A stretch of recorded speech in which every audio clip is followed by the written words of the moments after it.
ब्रह्म से शिव बाबा पधारे, बोलते ध्वनियों।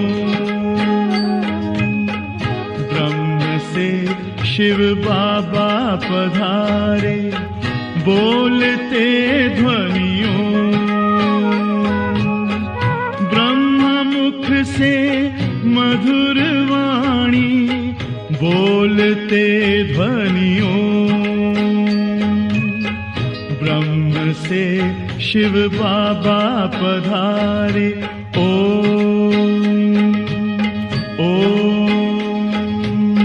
ओम शांति। आज 30 जून 2024 अव्यक्त बाप दादा के रिवाइज कोर्स के 30 मार्च सन 2000 के महावाक्य है। मन को दुरुस्त रखने के लिए बीच बीच में 5 सेकंड भी निकालकर मन की एक्सरसाइज करो। आज दोरादेशी बाप दादा अपने साकार दुनिया के भिन्न भिन्न देशवासी बच्चों से मिलने आए हैं। बाप दादा भिन्न भिन्न देशवासियों को एक देशवासी देख रहे हैं। चाहे कोई कहाँ से भी आए हो, लेकिन सबसे पहले सभी एक ही देश से आए हो। तो अपना अनादि देश याद है ना, प्यारा लगता है ना। बाप के साथ साथ अपना अनादि देश भी बहुत प्यारा लगता है ना। बाप दादा आज सभी बच्चों के 5 स्वरूप देख रहे हैं। जानते हो 5 स्वरूप कौन से हैं? जानते हो ना, 5 मुखी ब्रह्मा का भी पूजन होता है। तो बाप दादा सभी बच्चों के 5 स्वरूप देख रहे हैं। पहला अनादि ज्योति बिंदु स्वरूप, याद है ना अपना स्वरूप, भूल तो नहीं जाते। दूसरा है आदि देवता स्वरूप, पहुंच गए देवता स्वरूप में। तीसरा मध्य में पूज्य स्वरूप, वह भी याद है। आप सबकी पूजा होती है या भारतवासियों की होती है? आपकी पूजा होती है। कुमार सुनाओ, आपकी पूजा होती है। तो तीसरा है पूज्य स्वरूप, चौथा है संगम युगी ब्राह्मण स्वरूप, और लास्ट में है फरिश्ता स्वरूप। तो 5 ही रूप याद आ गए। अच्छा, 1 सेकंड में यह 5 ही रूपों में अपने को अनुभव कर सकते हो। 1 2 3 4 5 तो कर सकते हो। यह 5 ही स्वरूप कितने प्यारे हैं। जब चाहो जिस भी रूप में स्थित होने चाहो, सोचा और अनुभव किया। यही रूहानी मन की एक्सरसाइज है। आजकल सभी क्या करते हैं? एक्सरसाइज करते हैं ना। जैसे आदि में भी आपकी दुनिया में यानी सतयुग में नेचुरल चलते फिरते की एक्सरसाइज थी। खड़े होकर के 1 2 3 एक्सरसाइज नहीं, तो अभी अंत में भी बाप दादा मन की एक्सरसाइज कराते हैं। जैसे स्थूल एक्सरसाइज से तन तंदुरुस्त रहता है ना, तो चलते फिरते यह मन की एक्सरसाइज करते रहो। इसके लिए टाइम नहीं चाहिए, 5 सेकंड कभी भी निकाल सकते हो या नहीं? ऐसा कोई बिजी है जो 5 सेकंड भी नहीं निकाल सके? है कोई तो हाथ उठाओ। फिर तो नहीं कहेंगे क्या करें, टाइम नहीं मिलता। यह तो नहीं कहेंगे ना, टाइम मिलता है। तो यह एक्सरसाइज बीच बीच में करो। किसी भी कार्य में हो 5 सेकंड की यह मन की एक्सरसाइज करो तो मन सदा ही दुरुस्त रहेगा, ठीक रहेगा। बाप दादा तो कहते हैं हर घंटे में यह 5 सेकंड की एक्सरसाइज करो। हो सकती है, देखो सभी कह रहे हैं हो सकती है। याद रखना, ओम शांति भवन याद रखना, भूलना नहीं। तो जो मन की भिन्न भिन्न कंप्लेन है ना, क्या करें, मन नहीं टिकता। मन को मण बना देते हो, वजन करते हैं ना। पहले जमाने में पाँव, सिर और मण होता था, आजकल बदल गया है। तो मन को मण बना देते हैं बोझ वाला। और यह एक्सरसाइज करते रहेंगे तो बिल्कुल लाइट हो जाएंगे, अभ्यास हो जाएगा।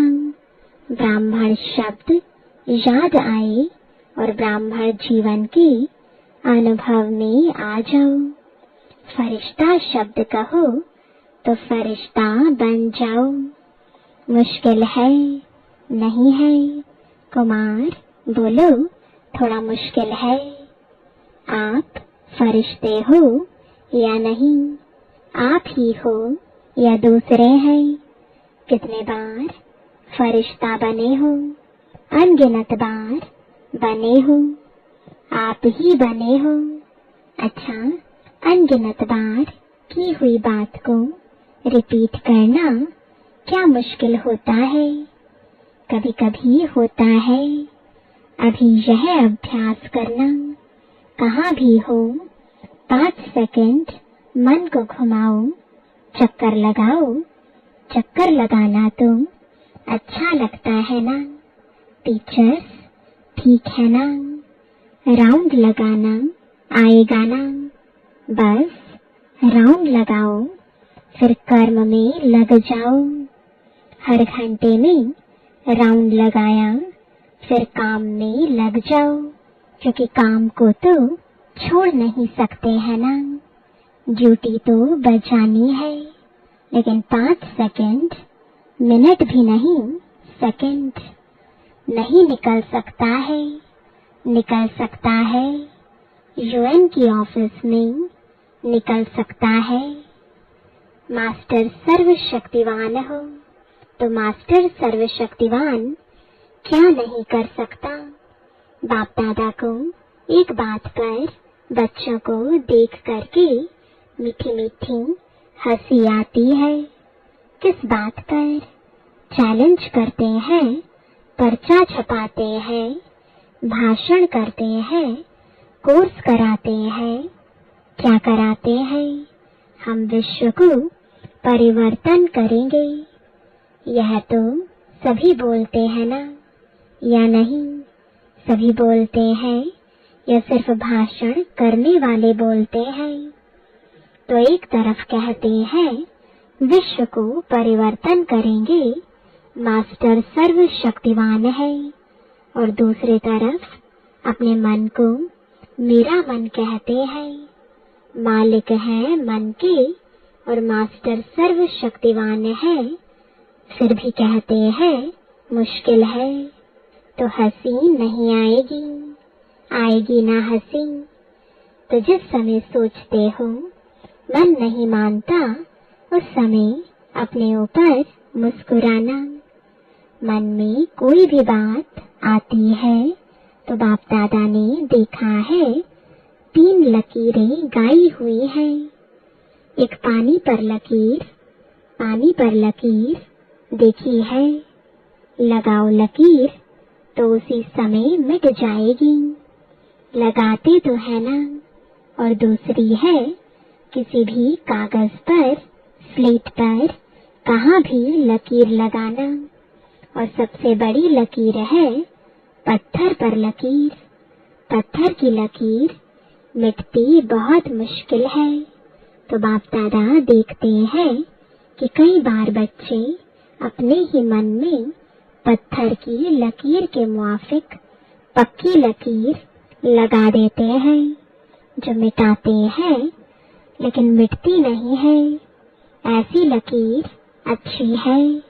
कितना बारी प्रतिज्ञा भी करते हैं, अब से नहीं करेंगे, अब से नहीं होगा, लेकिन फिर परवश हो जाते हैं। इसलिए बाप दादा को बच्चों पर घृणा नहीं आती है, रहम आता है। परवश हो जाते हैं तो परवश पर रहम आता है। जब बाप दादा ऐसे रहम भाव से बच्चों को देखते हैं तो ड्रामा के पर्दे पर क्या आ जाता है, कब तक? तो इसका उत्तर आप दो। कब तक? कुमार दे सकते हैं। कब तक यह समाप्त होगा? बहुत प्लान बनाते हो ना कुमार, तो कब तक बता सकते हो? आखिर भी यह कब तक? बोलो, जवाब आता है। कब तक? दादियाँ सुनाओ। तो बाबा को कहा, जब तक संगम युग है तब तक थोड़ा थोड़ा रहेगा। तो संगम युग भी कब तक? तो सभी ने कहा, जब फरिश्ता बन जाएंगे। वह भी कब तक? तो सभी ने कहा, बाबा बताए, फरिश्ता बनना आपको है या बाप को? तो इसका जवाब सोचना। बाप तो कहेंगे, अब तैयार है। आधी माला में भी हाथ नहीं उठाया। बाप दादा सदा ही बच्चों को संपन्न स्वरूप में देखने चाहते हैं। जब कहते ही हो, बाप ही मेरा संसार है, यह तो सब कहते हो ना, दूसरा भी कोई संसार है क्या? बाप ही संसार है, तो संसार के बाहर और क्या है? सिर्फ संस्कार परिवर्तन करने की बात है। ब्राह्मणों के जीवन में मेजॉरिटी विघ्न रूप बनता है संस्कार, चाहे अपना संस्कार, चाहे दूसरों का संस्कार। ज्ञान सभी में है, शक्तियां भी सभी के पास है, लेकिन कारण क्या होता है? जो शक्ति जिस समय कार्य में लानी चाहिए, उस समय इमर्ज होने के बजाय थोड़ा पीछे इमर्ज होती है। पीछे सोचते हैं कि यह ना कहकर यह कहती तो बहुत अच्छा, यह करने के बजाय यह करती तो बहुत अच्छा। लेकिन जो समय पास होने का था वह तो निकल जाता है। वैसे सभी अपने में शक्तियों को सोचते भी रहते हो। सहन शक्ति यह है, निर्णय शक्ति यह है, ऐसे यूज करना चाहिए। सिर्फ थोड़े समय का अंतर पड़ जाता है। और दूसरी बात क्या होती है? चलो, एक बार समय पर शक्ति कार्य में नहीं आई और बाद में महसूस भी किया कि यह ना करके यह करना चाहिए था। समझ में आ जाता है पीछे, लेकिन उस गलती को एक बार अनुभव करने के बाद आगे के लिए अनुभवी बन उसको अच्छी तरह से रियलाइज कर लें, जो दोबारा नहीं हो। फिर भी प्रोग्रेस हो सकती है। उस समय समझ में आता है यह रॉन्ग है, यह राइट है, लेकिन वही गलती दोबारा नहीं हो, उसके लिए अपने आप से अच्छी तरह से रियलाइजेशन करना, उसमें भी इतना फुल % पास नहीं होते। और माया बड़ी चतुर है। वही बात मानो आप में सहन शक्ति कम है, तो ऐसी ही बात जिसमें आपको सहन शक्ति यूज करना है, एक बार आपने रियलाइज कर लिया, लेकिन माया क्या करती है कि दूसरी बारी थोड़ा सा रूप बदली करके आती है। होती वही बात है, लेकिन जैसे आजकल के जमाने में चीज वही पुरानी होती है, लेकिन पॉलिश ऐसी कर देते हैं जो नई से भी नई दिखाई दे। तो माया भी ऐसे पॉलिश करके आती है, जो बात का रहस्य वही होता है। मानो आप में ईर्ष्या आ गई। ईर्ष्या भी भिन्न भिन्न रूप की है, एक रूप की नहीं है। तो बीज ईर्ष्या का ही होगा, लेकिन और रूप में आएगी, उसी रूप में नहीं आती है। तो कई बार सोचते हैं कि यह बात पहले वाली तो वह थी ना, यह तो बात ही दूसरी हुई ना। लेकिन बीज वही होता है, सिर्फ रूप परिवर्तित होता है। उसके लिए कौन सी शक्ति चाहिए? परखने की शक्ति। इसके लिए बाप दादा ने पहले भी कहा है कि 2 बातों का अटेंशन रखो। एक, सच्चे दिल, सच्चाई अंदर नहीं रखो। अंदर रखने से गैस का गुब्बारा भर जाता है और आखिर क्या होगा? फटेगा ना। तो सच्चे दिल, चलो आत्माओं के आगे थोड़ा संकोच होता है, थोड़ा शर्म सा आता है, पता नहीं मुझे किस दृष्टि से देखेंगे। लेकिन सच्चे दिल से महसूसता से बाप दादा के आगे रखो। ऐसे नहीं मैंने बाप दादा को कह दिया, यह गलती हो गई। जैसे ऑर्डर चलाते हैं, हाँ मेरे से यह गलती हो गई। ऐसे नहीं, महसूसता की शक्ति से, सच्ची दिल से, सिर्फ दिमाग से नहीं लेकिन दिल से अगर बाप दादा के आगे महसूस करते हैं तो दिल खाली हो जाएगी, किचड़ा खत्म। बातें बड़ी नहीं होती हैं, छोटी ही होती हैं, लेकिन अगर आपके दिल में छोटी छोटी बातें भी इकट्ठी होती रहती हैं तो उनसे दिल भर जाती है। खाली तो नहीं रहती है ना। तो दिल खाली नहीं तो दिलाराम कहाँ बैठेगा? बैठने की जगह तो होना। तो सच्ची दिल पर साहिब राजी, जो हूँ जैसी हूँ, जो हूँ जैसा हूँ, बाबा आपका हूँ। बाप दादा तो जानते ही हैं कि नंबरवार तो होने ही हैं, इसलिए बाप दादा उस नजर से आपको नहीं देखेगा। लेकिन सच्चे दिल और दूसरा कहा था, सदा बुद्धि की लाइन क्लियर हो, लाइन में डिस्टरबेंस नहीं हो, कट ऑफ नहीं हो। बाप दादा जो एक्स्ट्रा समय पर शक्ति देने चाहते हैं, दुआएं देने चाहते हैं, एक्स्ट्रा मदद देने चाहते हैं, अगर डिस्टरबेंस होगी तो वह मिल नहीं सकेगी। लाइन क्लियर ही नहीं है, क्लीन नहीं है, कट ऑफ है, तो यह जो प्राप्ति होनी चाहिए वह नहीं होती।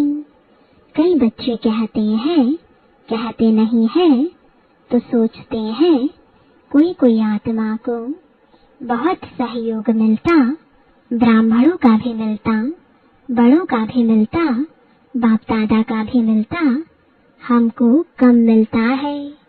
कारण क्या?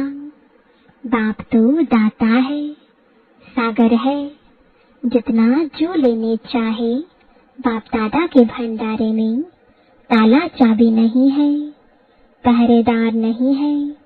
बाबा कहा जी हाजिर, बाबा कहा लो, दाता है ना, दाता भी है और सागर भी है, तो क्या कमी होगी। इन्हीं दो बातों की कमी होती है। एक, सच्चे दिल, साफ दिल हो, चतुराई नहीं करो। चतुराई बहुत करते हैं, भिन्न भिन्न प्रकार की चतुराई करते हैं, तो साफ दिल, सच्चे दिल। और दूसरा, बुद्धि की लाइन सदा चेक करो, क्लियर है और क्लीन है। आजकल के साइंस के साधनों में भी देखते हो ना, थोड़ी भी डिस्टरबेंस क्लियर नहीं करने देती, तो यह जरूर करो। और विशेष बात, इस सीजन का लास्ट टर्न है ना, इसलिए बता रहे हैं, डबल विदेशियों के लिए ही नहीं है, सबके लिए है। लास्ट टर्न में आप सामने बैठे हो तो आपको ही कहना पड़ता है। बाप दादा ने देखा है कि एक संस्कार या नेचर कहो, नेचर तो हर एक की अपनी अपनी है, लेकिन सर्व का स्नेही और सर्व बातों में, संबंध में सफल, मनसा में विजयी और वाणी में मधुरता तब आ सकती है जब इजी नेचर हो, अलबेली नेचर नहीं। अलबेलापन अलग चीज है। इजी नेचर उसको कहा जाता है जैसा समय, जैसा व्यक्ति, जैसा सर्कमस्टांस उसको परखते हुए अपने को इजी कर देवे। इजी अर्थात मिलनसार। टाइट नेचर बहुत टू मच ऑफिशियल नहीं। ऑफिशियल रहना अच्छा है, लेकिन टू मच नहीं। और समय पर, जब समय ऐसा है, उस समय अगर कोई ऑफिशियल बन जाता है तो वह गुण के बजाय उनकी विशेषता उस समय नहीं लगती। अपने को मोल्ड कर सके, मिलनसार हो सके, छोटा हो बड़ा हो, बड़े से बड़ेपन में चल सके, छोटे से छोटेपन में चल सके, साथियों में साथी बन के चल सके, बड़ों से रिगार्ड से चल सके, इजी मोल्ड कर सके। शरीर भी इजी रखते हैं ना, तो जहाँ भी चाहे मुड़ जाते हैं, और टाइट होगा तो मुड़ नहीं सकेगा। अलबेला भी नहीं, इजी है तो जहाँ चाहे इजी हो जाए, अलबेला हो जाए नहीं। बाप दादा ने कहा ना, इजी हो जाओ, तो इजी हो गए, ऐसे नहीं करना। इजी नेचर अर्थात जैसा समय वैसा अपना स्वरूप बना सके। अच्छा, डबल विदेशियों को अच्छा चांस मिला है। सभी को ड्रिल याद है या भूल गई? अभी अभी सभी यह ड्रिल करो, लगाओ चक्कर। अच्छा, चारों ओर के सर्वश्रेष्ठ आत्माओं को चारों ओर से याद प्यार समाचार भेजने वालों को बहुत अच्छे भिन्न भिन्न संबंध से स्नेह के पत्र और अपना हाल चाल लिखा है। सेवा समाचार, उमंग, प्लान बहुत अच्छे अच्छे लिखे हैं, जो बाप दादा को मिल ही गए। जिस प्यार से, मेहनत से लिखा है, तो जिन्होंने भी लिखा है वह हर एक अपने अपने नाम से बाप दादा का, दिलाराम का दिल से याद प्यार स्वीकार करे। बच्चों का प्यार बाप से और उससे पदम गुणा बाप का बच्चों से प्यार है और सदा अमर है। स्नेही बच्चे न बाप से अलग हो सकते हैं, न बाप बच्चों से अलग हो सकते हैं। साथ हैं, साथ ही रहेंगे।